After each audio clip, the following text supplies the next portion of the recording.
This is the U.S. Report with James Morrow. Good evening and welcome to the program. The news never stops and neither do we, so let's get straight into it. Coming up tonight, violent anti-Jew hatred from coast to coast. But what does the White House choose to take on? Islamophobia. We'll speak with the Jewish college students whose peers are too scared to go to school after a series of sickening incidents. Also tonight, those Biden scandals, they're not going away. We'll go following the Biden funny money trail with Mick Mulvaney. Plus, a deep dive into the polls with expert John Zogby. And guess what? There's a few surprises in the numbers for you. But first, I know there is plenty to be alert, if not alarmed about. But if you don't mind, let me just share one more thing to worry about that can be slated home directly to the Biden administration's deliberate incompetence. The southern border. And specifically, the threat that as thousands of migrants stream across into the United States every single day, that there are terrorists potentially in their midst. Now, last week, immigration reporter Jenny Taylor gave us an exclusive look at how worried Homeland Security officials were about the potential for people connected to Hamas or Hezbollah or Islamic Jihad or any of a number of other dangerous outfits to sneak across. To do what? Well, you can only imagine. Now, though, we are starting to get a look at just how bad this problem actually could be. Figures released this week show how many people on the terror watch list have been arrested at the southern border. And remember, these are just the ones the authorities know about. Let's go through the numbers year by year. In 2019, 0 arrests. In 2020, 3 arrests. In 2021, 15. 2022, 98. And in fiscal year 2023, authorities have arrested a whopping 163 people at the southern border on the terror watch list. And again, these are just the ones the authorities know about. And they are just a tiny fraction of the migrants coming up through the southern border from all over the world, as even the Australian ABC has been forced to acknowledge. A 3,000 to 5,000 person caravan is heading to the United States, among them migrants from Cuba, Guatemala and Venezuela. But a different group are arriving at the US border in Mexico's north. It's completely shocking to see all of these people here crossing from Central Asia, from China, from Turkey, from all over the world. It's very unusual for this area. No matter the country of origin, facilities in the US are running out of room. Now, this is, of course, insane and unsustainable. And the fact that people are coming all the way from Central Asia, someplace where there may be, as Donald Trump once famously put it, many fine people, but also a burgeoning terrorist threat, well, that's pretty alarming. Because 5 years ago, academics at the Wilson Center noted that terrorism was already becoming a major export from that region, Central Asia. They noted, quote, in 2017, citizens from the region were involved in high-profile terrorist attacks in New York, Stockholm, Istanbul, and St. Petersburg. By 2017, Russian speakers were thought to be the largest group of foreign fighters in Syria and Iraq, outnumbering those from the rest of the Middle East. Some recruits have risen to positions of authority within foreign terrorist organizations. Groups said to be active in this Central Asian region include Hizb ut-Tahrir, the Islamic Jihad Union, and of course the Taliban. Great stuff. And here's what's even better, or rather worse. According to the U.S. government's own Office of the Inspector General, border officials have released at least one terror suspect because their information systems didn't match up properly. This report released in June said that, quote, U.S. Customs and Border Protection apprehended and subsequently released a migrant without providing information requested by the Federal Bureau of Investigation's Terrorist Screening Center that would have confirmed the migrant was a positive match with the terrorist screening data set, or watch list, unquote. Now, again, I don't want to alarm anybody, but given that we are now in a new era, and Hamas has vowed to hit Israel again and again and again with October 7-style attacks, it is not hard to imagine that others, be they lone wolves or more organized, will be planning their own mayhem in countries like Australia and the United States. This week, the Iranian Foreign Minister Hossein Amir-Abdollahian threatened America. Addressing U.S. officials, he said specifically, quote, "If the genocide in Gaza continues, they will not be spared from this fire," he said, referring to the U.S. Add that to the other problems caused by America's essentially open border, which is now costing cities like New York City $2 billion this year alone to deal with the crisis. Now, of course, since the Democrats won office in 2020, they have been telling an entirely different story, that the border is under control, that everything is fine, and that there's nothing to worry about. It sounds to most folks like a crisis. Well, look, it's way down now. We've now gotten control. Precisely that. The border is closed. Nor could I have been clearer, and continue to be so, which is the border is closed. The United States will continue to enforce our laws and secure our border. The border, we are working to make the border more secure. You're confident this border is secure? We have a secure border in that is a priority for any nation, including ours and our administration. We agree that the border is secure. Well, as I'm fond of saying, sure, I believe you guys. Millions wouldn't. And let's hope I am not proved tragically right. For more, I am joined by Batya Ungar-Sargon, opinion editor at Newsweek. Batya, thanks so much for coming back to the U.S. Report.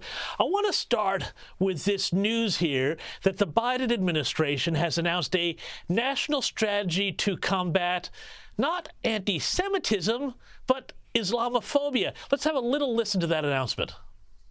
And so today, I am proud to announce the Biden-Harris administration will develop our nation's first national strategy to counter Islamophobia.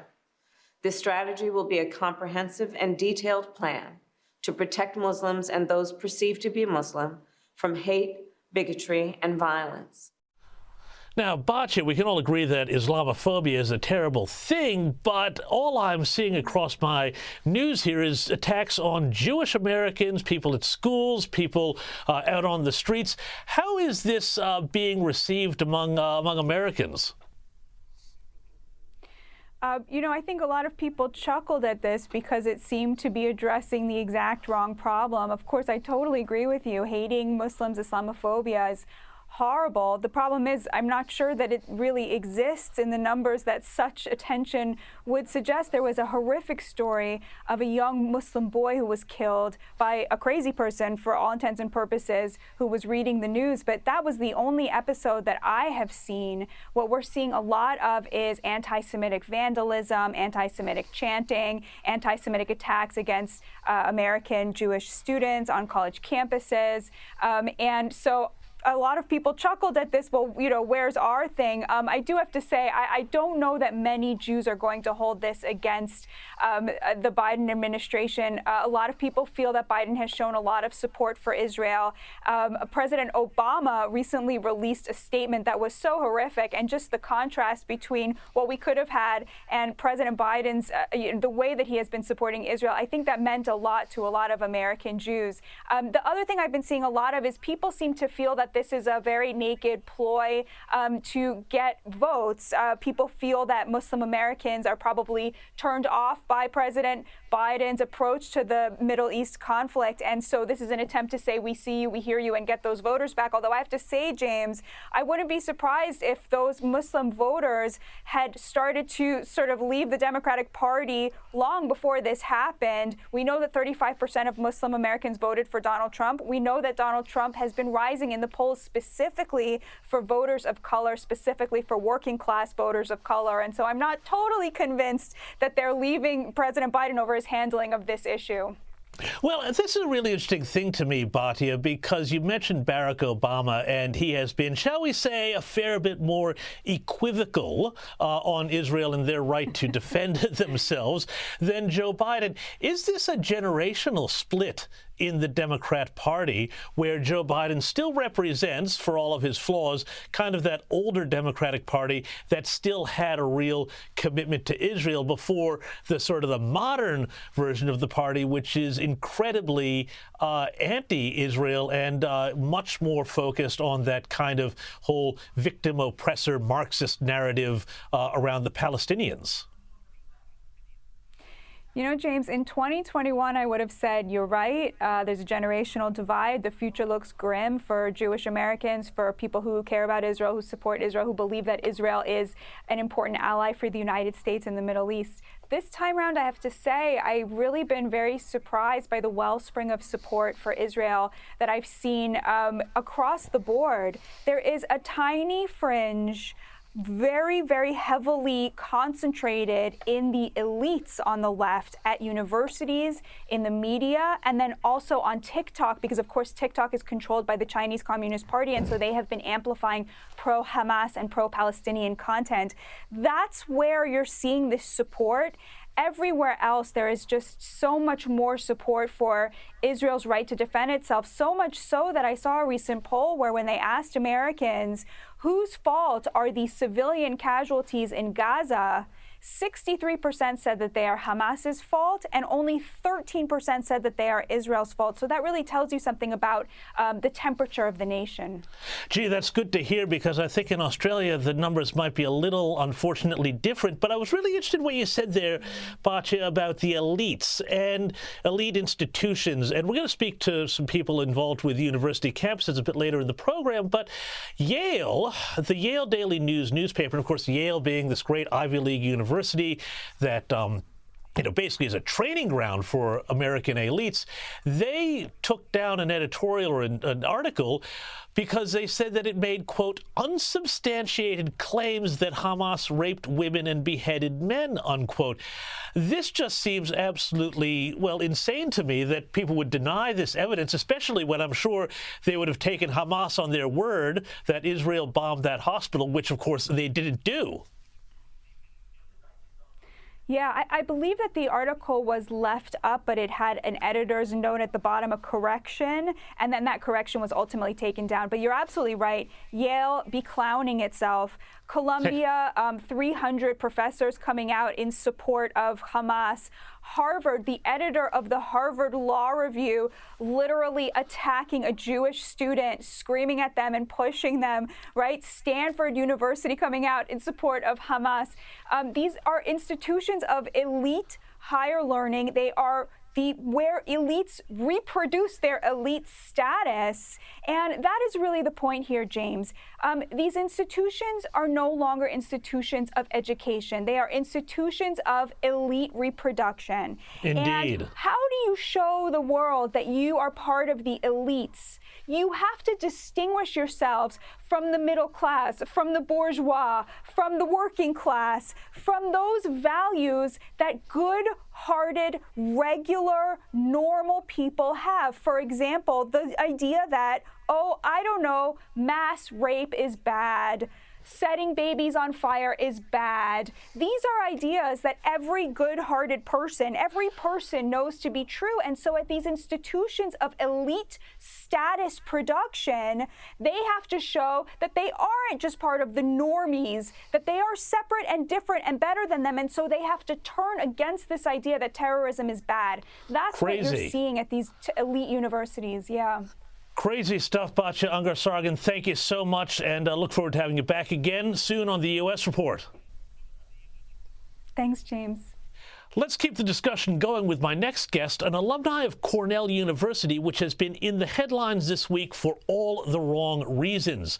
Violent online messages emerged sharing calls for the murder of Jewish students, and a kosher dining hall was briefly under threat because of this. 21-year-old student Patrick Dye has been arrested in relation to those online messages in which he threatened to rape Jewish students and slit their throats. Joining me now is an alumni of Cornell, Kayla Bakshi. Kayla, thank you so much for joining us to talk about this frightening story. We've been seeing an awful lot of stories about anti-Semitism on American university campuses. Did you see and experience this type of anti-Semitism when you were at Cornell, which, for our viewers, is a very elite, prestigious university in the U.S.? Well, I did not experience the same level of anti-Semitism. I think given everything that's going on in the world, it has escalated extremely dramatically, but it never felt like a safe and comfortable place. But I do think now it is worse than ever, and it is on the rise, and not only in Cornell, but through college campuses throughout America. And, explain to us what it was like for you as a Jewish student and what it is for you now. I mean, even before all of the trouble in the Middle East and the violence and the Hamas attacks on Israel, were there times when, in class you wouldn't feel comfortable talking about Israel or talking about these things or, sharing your faith and your background? What was that like? How did that sort of manifest itself? There definitely were times where I didn't know if I was safe to say my religion, to say things that I truly felt. And while it is exacerbated, this has been an ongoing issue from when I was in high school to now, and throughout colleges worldwide. And this definitely has exacerbated the issue. Now I feel almost frightened to say my religion. And now it's getting to a point where I'm frightened to go to class. And being at Cornell, I lived in a Jewish sorority. I lived in a Jewish sorority house. And I think that there definitely was a target on my back where I was very known to be Jewish. And this is something that, while I was very proud and happy of it, is something that is very frightening and scary. And what do you make then when you hear Kamala Harris announced that the Biden administration has got a new strategy not to combat anti-Semitism, but Islamophobia? While I do think that any type of segregation or any type of discrimination is not okay, I think that the combat for the level of anti-Semitism that's happening right now is not enough, and anti-Semitism is becoming too accepted, and there isn't enough going on to combat it. So I would like to see more efforts and more things to combat it. Being a Jew right now, I live in New York City. It's somewhere that's not safe. There's rallies going on everywhere. At Fordham, it's very unsafe to say that you're Jewish. So I would like to see more things going on to help protect Jewish people and stop anti-Semitism as well. And I want to ask you, because it's not just Cornell, but it's other schools too. Harvard University, there was a shocking incident where a Jewish student was surrounded by protesters, one of whom is apparently an editor of the Harvard Law Review, shouting shame and attacking him. Have a look at this clip here.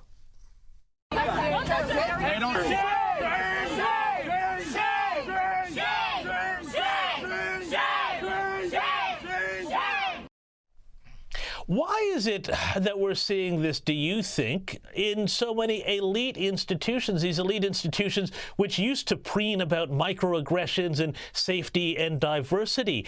This seems very ironic to me. You've got an insight into it. What is happening in these elite institutions in the U.S.?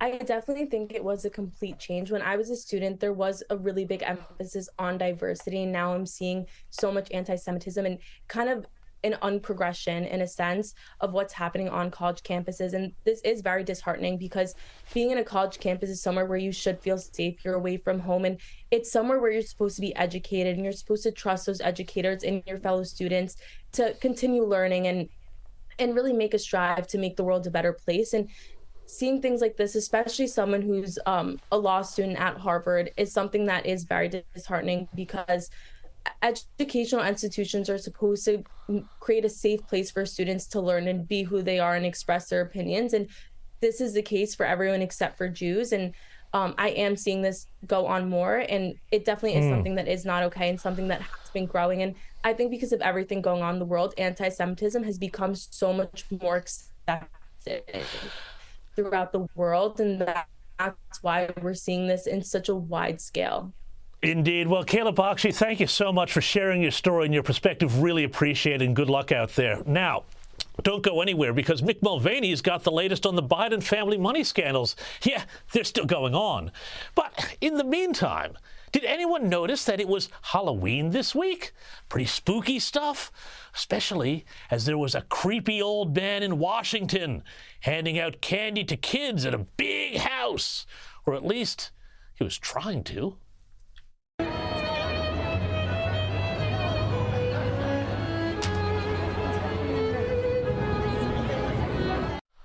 And he was also eating their fake ice cream cones. And I really hope he knew that this was a prop, right?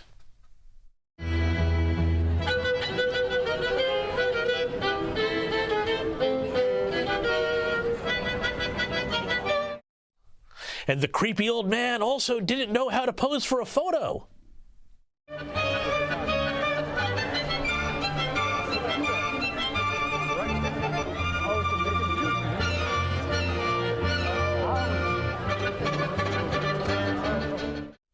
I don't know about you, but I'm sitting there watching him there, and I'm thinking he's imagining in his head, just be normal, Joe. Don't sniff the children. Anyway, remember what Halloween at the White House used to be like?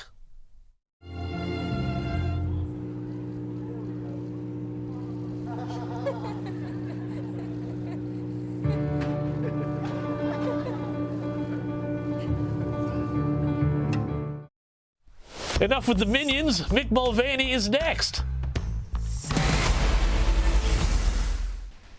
Welcome back to the program, and in a moment we'll be playing Dueling Investigations with Mick Mulvaney, so get your banjos all tuned up for that one. But first, another really curious thing happened this week in Washington. Remember former House Speaker Nancy Pelosi? Well, she got served. And not served in the way she prefers, which generally involves an icy cold bottle of Chardonnay or perhaps a pitcher of margaritas. Instead, she got served with a third-party subpoena as part of an undisclosed criminal investigation. Check out what happened on the floor of the House Thursday. Notify you formally, pursuant to Rule 8 of the Rules of the House of Representatives, that I, the Honorable Nancy Pelosi, Speaker Emerita, and U.S. Representative for the 11th Congressional District of California, have been served with third-party subpoenas from the prosecution and the defendant to produce documents in a criminal case in the United States District Court for the Northern District of California. Whoa, what could this be about? Well, there are a few theories going around, but sources indicate that the subpoena most likely has to do with the bizarre hammer attack on Nancy Pelosi's husband at the start of this year, which is still the subject of a great deal of speculation. Now, the drugged-up drifter, David DePape, who allegedly attacked Paul Pelosi, is due to stand trial later this month. But why would that mean Nancy would have to be subpoenaed to produce documents in this criminal case? I don't know. Is it normal procedure or something out of the ordinary in what has already been an extraordinary sequence of events? I guess one thing is clear, it's all the more reason to keep tuning into the U.S. Report for the latest. Now let's get into the rest of the week's top stories with our U.S. Report regular, former White House Chief of Staff and Senior Advisor at Bondi Partners, Mick Mulvaney. Mick, welcome back to the program. And those Biden family investigations, they're still kicking along despite all of the conflict in the Middle East and everything else we're seeing. This week, the House Oversight Committee released new evidence as their investigation ramps up further. A couple of weeks ago, there was an explicit money trail they released around a $250,000 check, and now Chairman James Comer alleges that Joe Biden received another $40,000 in, quote, laundered China money from the bank account of his brother in 2017. Now, Mick, it's a really complicated scheme that Comer's team claims to have uncovered, but it does seem there was an awful lot of money flying around between Biden family members here. Yeah, James, and hello from San Francisco, where I've actually finished speaking at University of California, Berkeley. So I have been in the belly of the beast here the last couple of days. Wow. But let's talk about those checks. There's two interesting things. Number one, they both seem to say they are for loan repayments, but there doesn't seem to be any evidence yet of a loan to repay. The second thing that's interesting is the date. Keep in mind, this is all happening in 2017. Joe Biden and his family were absolutely convinced that he was done with public service once Donald Trump was elected. He was going to sail off into the sunset. and make a bunch of money doing, I guess, what retired vice presidents do. So he never expected the scrutiny of coming back into office. That's where I think there may have been mistakes made by the family. They didn't cover their tracks, and now there's turning out to be hard evidence of money going to Joe Biden and other members of his family. Where that money comes from remains to be seen. That investigation is ongoing. But certainly this doesn't look good for the vice president to have not one, but two checks to him floating around in tens of thousands, if not hundreds of thousands of dollars. Yeah, so Mick, this really kind of brings up a couple of interesting points here. Number one, the way that a former vice president could kind of monetize his Rolodex to just, collect money from various people and organizations and companies around the globe. But number two, now that he hasn't, as you say, covered his tracks, if this continues to burble along, is it actually going to stick? Will there be consequences for Joe Biden insofar as, people not voting for him or something more substantial? A bunch of possibilities there, James. Look, the one thing that Joe Biden has been selling since the day he decided to run against Donald Trump back in 2020 was that if you elected him, things would get back to normal, that the craziness would end, that the so-called, Trump corruption would end, and that you get back to something that looks like a real presidency. If Joe Biden has been taking money from folks he's not supposed to be taking money from, keep in mind, it's not illegal to get paid for doing real work. One of the allegations here is this money is actually coming from China, which would absolutely be a problem. It could get him in trouble being a foreign agent. So there's all sorts of permutations here that are possible. But the bigger thing politically is he's now lost that patina of sort of normalcy. Not only is he having difficulty with his age, as you focused on every single week, he's having difficulty communicating every single week, which you've talked about. But now it seems like he's getting dragged down into this. Maybe the family isn't as clean as he wants us to think. Maybe things aren't as normal. Maybe it's just as crazy with him as office as it was with the Trump family. So he's having difficulty now, I think, maintaining that same sort of sheen of normalcy that he used to win the presidency in 2020. Yeah, and I'm going to get to the Trump legal issues in a moment, but House Speaker Mike Johnson, the new speaker, he's talking about subpoenaing Hunter Biden. Do you think that this is at all realistic? I mean, this would just be an incredible show, wouldn't it? Hunter Biden on Capitol Hill? Sure. I mean, well, think about it. Let's look at it through the lens of fairness. If these folks' last name was Trump instead of Biden, and the Democrats were in charge of the House, and they were doing an impeachment inquiry, and they had checks from family members to Donald Trump for loans being repaid that no one seems to have any record of an underlying loan. Yeah, you'd see Don Jr. being hauled into Congress. You'd see Eric hauled into Congress. You'd see Ivanka Trump hauled into Congress. Absolutely, you would. It's not like you're sort of making up the connection. There's hard evidence of money flowing between Joe and Hunter Biden. So it wouldn't surprise me at all if they subpoena him. Yeah, well, look, and then at the same time, as you say, there's this whole perception of fairness, because in New York, they're going after the Trump organization, essentially trying to shut down the whole business, claiming that they misrepresented the assets and so on. Both Donald Trump Jr. and Eric Trump have testified this week. They said, well, we left the valuations and such up to the accountants. We didn't really have anything to do with it. Mm-hmm. How is this playing out? Are people just looking at this and going, come on, guys, this is just another attempt to get the Trumps, or is this having any sort of influence outside New York?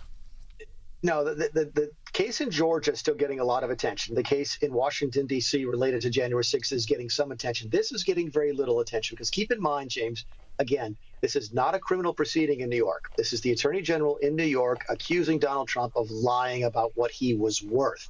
Okay, that apparently is against the law. It is against the law in New York State. But Donald Trump has got some really strong defenses, most specifically that he paid back every single loan that is relevant to this case. So the Attorney General is saying that he lied, and as a result, other people were injured. And Trump is throwing his hands up and saying, I paid back every single loan that I took. Everybody got repaid. In fact, some people got paid back early. Where is the harm here? And that's a really effective defense in this particular case. So it does get some attention because, yes, the kids are being called to testify. Eric has testified. Don Jr. has testified. Ivanka is fighting having to testify. We'll find more about that the next 24 hours or not. So it's getting some attention for its celebrity appeal, but no one's actually looking at this the same way they're looking at the criminal actions in the other jurisdictions. And let's get on to the ground here, Mick, about what's actually happening with the presidential campaign coming up here. Joe Biden is visiting Minnesota to promote his sort of rural plans and plans to support farmers in the fight against climate change, I guess. But privately, I'm told allies are hoping that the White House outreach, which is part of a much bigger blitz on rural America, can also help claw back voters in parts of the country where the Democrats are hemorrhaging support. Is this working, and how much trouble is he in some of these Midwestern states?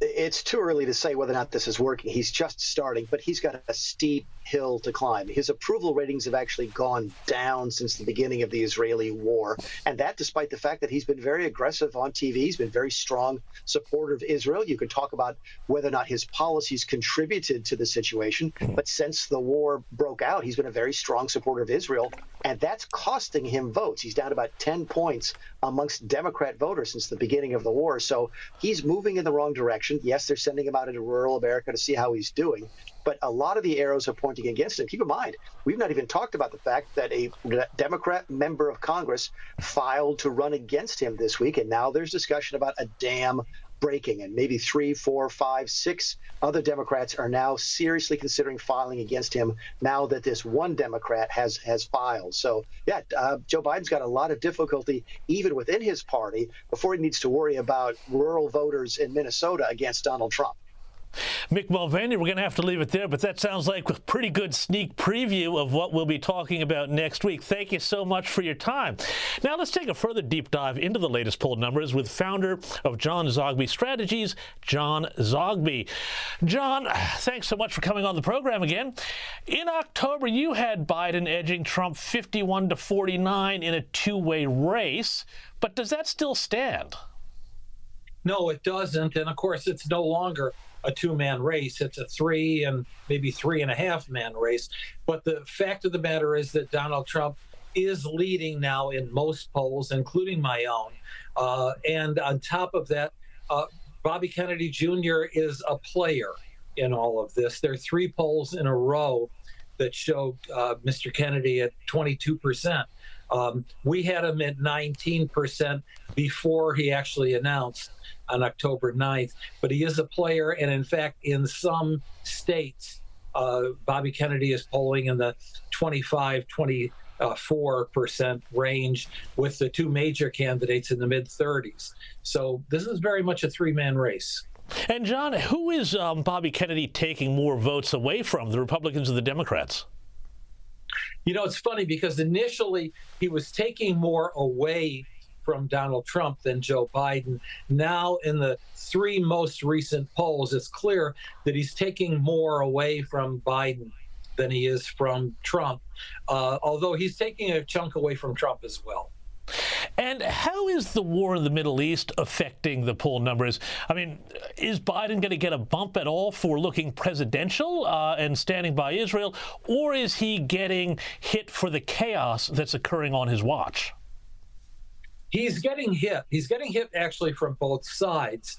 And the numbers are showing it because his numbers actually are going down. His average approval rating this week, incidentally, is 38.5%. But he is losing the left in his party. Remember that a clear Obama base. He is bleeding among liberals and progressives, among younger voters, and among black voters as well. That's one piece of it. On the other hand, he is bleeding as well among independents and those who have an expectation, of normalcy. The Biden presidency is not leading to normalcy, and a potential U.S. involvement in a Middle East war is not resting well with folks. Right. Okay. And now we've had more Republican debates. What are the numbers looking like among Republicans, and what do we make of Nikki Haley and her seeming move into that kind of third and almost second place spot with against Ron DeSantis? So Donald Trump leads handsomely, more than handsomely. He is trouncing the next place showing, which is take your pick, DeSantis or Haley at any given day. Donald Trump polling nationally upwards of 60%. in Iowa and New Hampshire, leading both second place showings, by 40 points or more. In fact, at this point in time, it is almost like Donald Trump is running against himself. And can he meet those expectations on primary day? But Nikki Haley has moved, is the only one whose trajectory has gone up since the debates began. And she's now in most polls in double digits and either in second place or, in first place among Republican voters. And John, very quickly, I'm just intrigued about what is it about Nikki Haley that Republican voters are finding attractive? Is it that there's a difference in her approach to foreign policy? Is it that she's a woman? Is anything coming through in your numbers that suggests why she is just generally a bit more popular? Well, I mean, to put it bluntly, she is more than just a woman. She's actually running a very good campaign.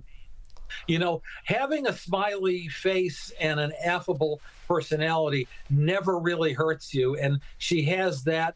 And in addition to that, she's been able to go after Ron DeSantis and mainly after Vivek Ramaswamy, who seemed to be making some gains, but doing it effectively and tastefully, and has come up with kind of an acceptable middling position on foreign policy, not too combative, and on abortion, interestingly, let's tone this down and take this situation by situation. John Zogby, fascinating as always. Thank you so much for your analysis. Now, in a moment, I'm going to be joined by Stephen Krakauer, who is going to break down the way the woke American media has flipped the script on Israel to make Hamas the good guys. You're not going to want to miss that. But first, while Joe Biden may have had trouble managing to hand out candy to trick-or-treaters at the White House, it turns out that the U.S. president has also inspired some of the greatest costumes and routines in America as kids from coast to coast on Halloween competed to outdo themselves as the stumbling Joe Biden and his detail of aides and agents. Check out this Team Biden giving it a red-hot go on the trick-or-treat trail.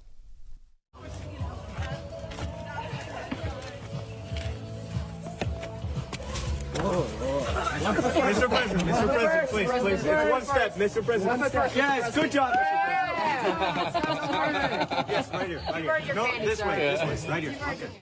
They weren't the only ones. Have a look at these kids.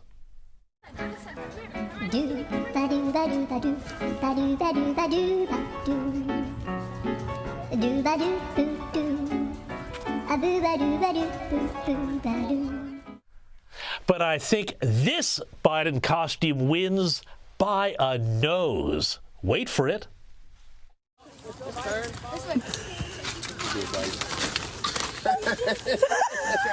Oh my God. Good afternoon. It's evening, sir. How are you? Oh, no, do not smell me. Do not smell me, Mr. President. More media madness after the break. Let's get into it with my next guest. Joining me is author of Uncovered: How the Media Got Cozy with Power, Abandoned Its Principles, and Lost People, Steve Krakauer. Steve, thanks so much for coming back on the U.S. Report. The big story to me out of the press this week has been just incredibly biased reporting about Israel and the conflict with Hamas. And I'm looking at an NBC News headline, "Death and trauma stalk Palestinian children." And this is just the sort of thing that we're seeing constantly, where, Hamas are turned into the victims and the Palestinians are turned into the victims. And what's happened to Israel is turned into, something that was almost sort of justified. What's your take on how the media has been covering the conflict with Israel and Hamas? Yeah, it's really unbelievable. Although I think at this point we shouldn't be surprised anymore about these sorts of things when we see it. I think there's two different categories of the terrible media coverage that I think is at minimum anti-Israel and at maximum more anti-Semitic, anti-Jewish. I think there's the subtle ones. You pointed out a good headline there, the focus on the Palestinian death toll, really no mention at all of things like the hostages, hundreds of hostages still under Hamas's control for the atrocities of October 7th. But it's also the reliance on things like the Palestinian Health Ministry or the Gaza Health Ministry for treating that as if it's legitimate and not telling viewers and readers that it's actually Hamas run, and very often overinflates and completely spins and propagandizes the media. And they just continue to go along with it, even though they've been proven wrong multiple times, including the hospital bombing, which became this huge story. So I think we're seeing a lot of that. We are seeing some elements of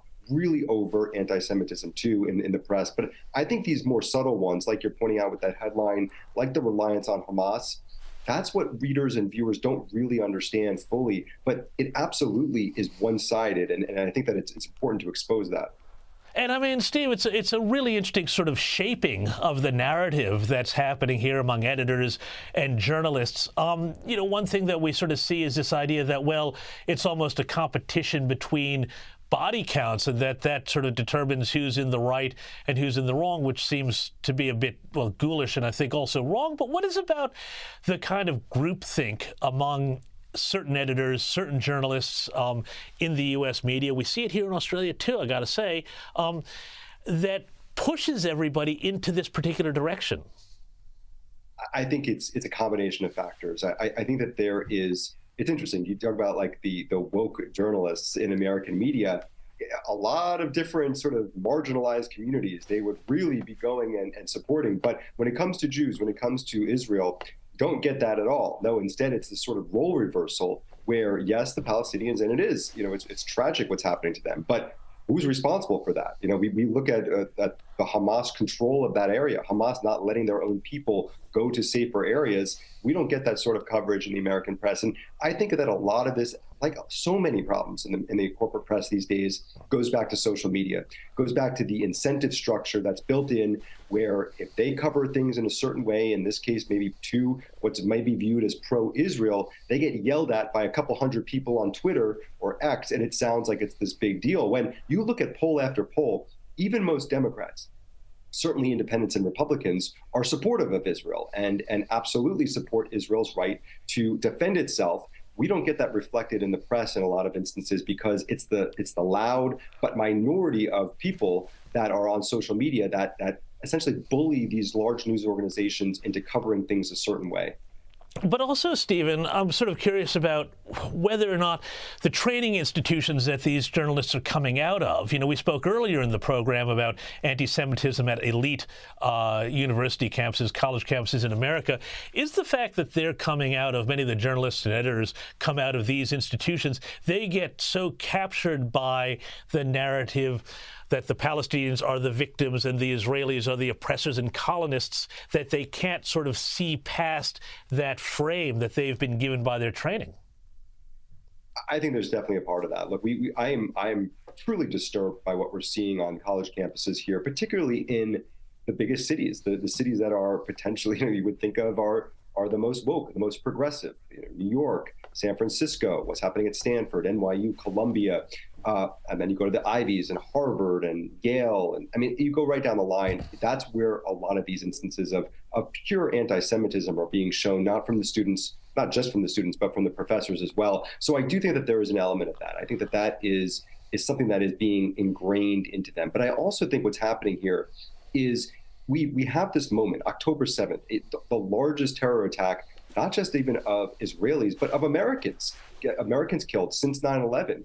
And that is this impetus for now to start to litigate centuries old, certainly since the 1940s, of what's happening in that region. Why is that all of a sudden the instance to do that? Well, it's because they just can't go and cover the story as it is, the October 7th and beyond. They have to go and start looking into the history and going into the entire backstory of the conflicts in order to get to a place where they feel comfortable covering it. And Stephen, I was really curious about, you know, stories we see out of like the New York Times about some of the reaction in the West. And We've seen this story over and over again about posters of the kidnapped Israelis getting torn down by people, activists, all sorts of folks. They framed the story thusly. They said how posters of kidnapped Israelis ignited a firestorm on American sidewalks. Again, as if there's just this sort of, both sidesism, or even, gee, look what those terrible, nasty posters did. They wound up igniting a firestorm. It's fascinating to watch. You hear the biggest criticisms of the press from people from the left. Especially during the Trump years, it was always both sidesism, treating both sides the same, whataboutism, or just asking questions. These are the sort of criticisms that they got when it was covering Trump and covering the right, and we can't treat these people the same. Now all of a sudden, oh yeah, they're just asking questions. They're just looking at both sides of the story. Of course, and let alone the idea of free speech. Now all of a sudden, everyone's like, let's just let everyone speak freely. Yeah, well, where were you for the last 6-7 years when people were getting censored and pushed out of their jobs and off of college campuses? So yeah, I think that it's completely ridiculous. I think that another example of the American public seeing through it, because you look at the poll after poll, the American public is not behind this. How can anyone be behind treating the idea of taking down posters of young babies being held hostage by Hamas as a legitimate claim there? I mean, it's completely absurd, and I think that most of the audience sees through it, and the press just is not doing themselves any service by treating it like it's an actual story. Steve Krakauer, we're going to have to leave it there. Thank you so much, and everybody go out and buy his book, Uncovered. Now, don't go anywhere, because we've got a real special Only in America coming up. But first, how did Donald Trump celebrate Halloween this year? Well, he gave a big shout-out to the Great Pumpkin. Or did he? It's the Great Pumpkin, Charlie Brown, and many people are saying it. This isn't just the Great Pumpkin. This is the greatest pumpkin. I call it the perfect pumpkin. Like my phone calls, nobody's ever seen a pumpkin like this before. It's perfect. It's beautiful. It's orange. Everybody loves orange. It's round, rounder than Chris Christie. A lot of people are saying that. Hard to believe. It weighs more than Chris Christie. It's even polling better than Chris Christie. Could you believe that? This is a beautiful pumpkin. It's handsome, and it is going to do great things. No new wars. It's going to build a wall, and it is going to make America great again. The Great Pumpkin, the greatest pumpkin, the perfect pumpkin has my complete and total endorsement. Thanks to Captain Deplorable for that great impersonation. Just the best. Only in America is next in a tick. Welcome back to the program. And now it's time for a little segment we like to call Only in America.